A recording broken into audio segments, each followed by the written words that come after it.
গরমে দিয়ে যদি একেবারে এরকম ঠান্ডা ঠান্ডা একটা ডেজার্ট হয় তবে কেমন হয় বলেন দেখি। দুর্দান্ত স্বাদের এই ডেজার্ট তৈরি করতে চলে আসলাম একেবারে অল্প সময়ে অল্প কষ্টে। সঙ্গে থাকুন, দেখতে থাকুন। আসসালামু আলাইকুম। এস.এন. রোজি কুকিং চ্যানেলে সবাইকে স্বাগতম। দুর্দান্ত স্বাদের এই ডেজার্ট তৈরি করতে যদি হয় এটা সাবুদানা দিয়ে তবে কেমন হয় বলেন দেখি। আশ্চর্য হলেও সত্য, সাবুদানা দিয়ে এত মজাদার ডেজার্ট তৈরি হয় আমিও আগে জানতাম না। এখানে আমি আধা কাপ সাবুদানা নিয়েছি। যেহেতু আমি আমার একজনের জন্য করব তাই অল্প করে নিয়েছি। এখন বেশি করে পানি দিয়ে ধুয়ে নিব। আমরা সবাই জানি সাবুদানা ভিজিয়ে রাখলে নরম হয়ে যায় 1-2 মিনিটের মধ্যেই। তাই আমি পানি দিয়ে সঙ্গে সঙ্গে একটু নেড়ে পানিগুলো ফেলে দিচ্ছি।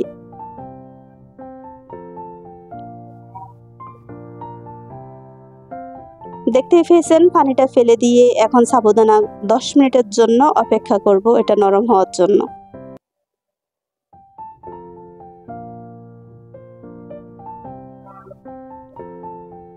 দশ মিনিট পরে ফিরে এসে দেখি একেবারে সুন্দর করে ভিজে নরম হয়ে গিয়েছে। এখন বাকি প্রসেস শুরু করে দিয়েছি।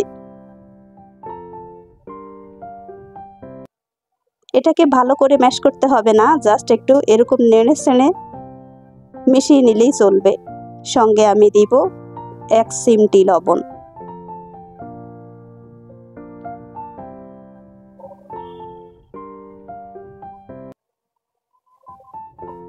1 চামচ চা চামচে 1 চামচ চিনি। যে যত বেশি মিষ্টি খেতে পছন্দ করবেন সে অত বেশি দিতে পারেন। আমি একেবারে হালকা মিষ্টি করে এটা তৈরি করব।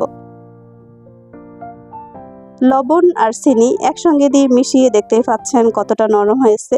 এখন এটাকে ভালো করে একদম মিশ করব না, একদম ম্যাশ করলে কিন্তু একেবারে বেশি আঠালো হয়ে যাবে। তাই অল্প করে দিয়ে রেখে এখানে চলে আসছি। 1/2 লিটার মিল্ক ভিটা বসিয়ে দিয়েছি। সঙ্গে দিচ্ছি একটু ভালো করে গুঁড়া দুধ, যাতে অল্পতেই ঘন হয়ে যায় দুধগুলো। একেবারে 1 চিমটি লবণ, 1.5 চামচ চিনি। মিষ্টিটা একেবারে হালকা হবে, তাতে খেতে কিন্তু দুর্দান্ত হবে। এখন চুলায় বসিয়ে দিচ্ছি। সঙ্গে দিব 3-4টা লবঙ্গ, 1 চামচ ঘি। এটা বানানো এতটাই সহজ কিন্তু খেতে এত বেশি মজাদার, এটা যে কাউকে একবার খাওয়ালে সে বারবার আপনার কাছে এটা খাইতে চাবে।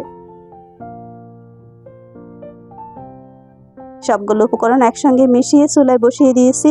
এখন হচ্ছে এই ছোট্ট ডোটা দিয়ে একটা রুটি তৈরি করব।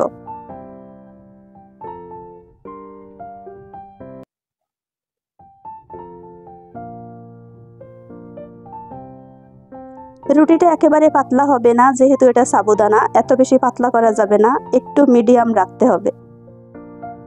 আমরা যে সকালে নাস্তা খাওয়ার জন্য রুটি তৈরি করি তার থেকে একটু ভারী।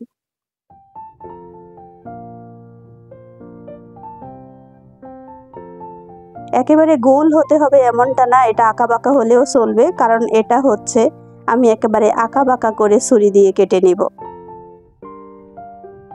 রুটি বানানো শেষে দেখতেই পাচ্ছেন ছুরি দিয়ে এটাকে আঁকা বাঁকা করে কেটে নিব একেবারে কাঁচের টুকরার মতো। নর্মালি আমরা যে কোনো একটা গ্লাস যদি ভেঙে যায় তখন দেখবেন এরকম টুকরো টুকরো হয়ে বেরিয়ে আসে। আমিও আজকে এরকম করে টুকরো টুকরো করে এলোমেলো করে কেটে নিচ্ছি।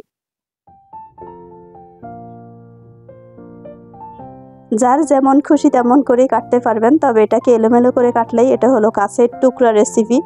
একেবারে কাঁচের টুকরার মতো রেসিপি হবে। গরম দুধটা ঘন হয়েছিল, এখন সেই দুধের মধ্যে সবগুলো কাঁচের টুকরা দিয়ে দিয়েছি। 5 মিনিটের মতো এটাকে রান্না করব।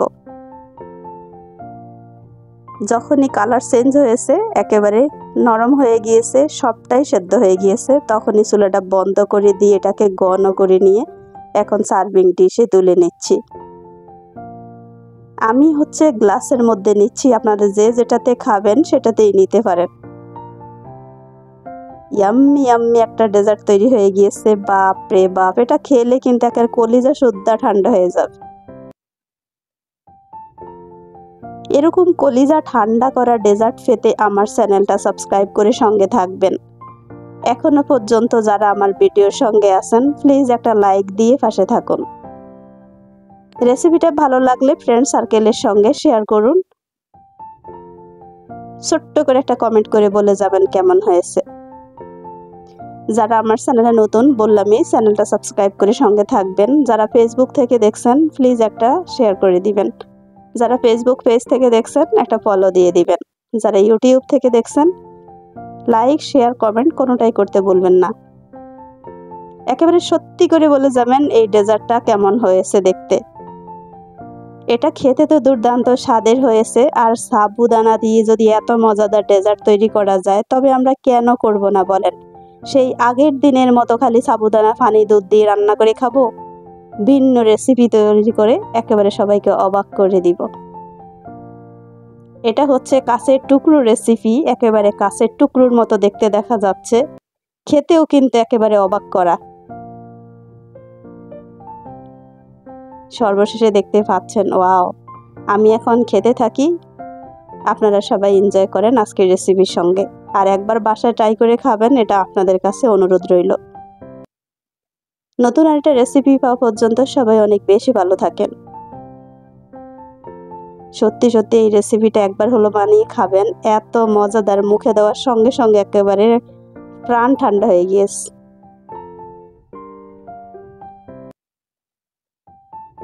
আমি তো একেবারে মন ভরে খেয়ে নিচ্ছি আপনাদের ছাড়াই। সবাই অনেক বেশি ভালো থাকেন। নতুন আরেকটা রেসিপি পাওয়া পর্যন্ত আল্লাহ হাফিজ, আসসালামু আলাইকুম।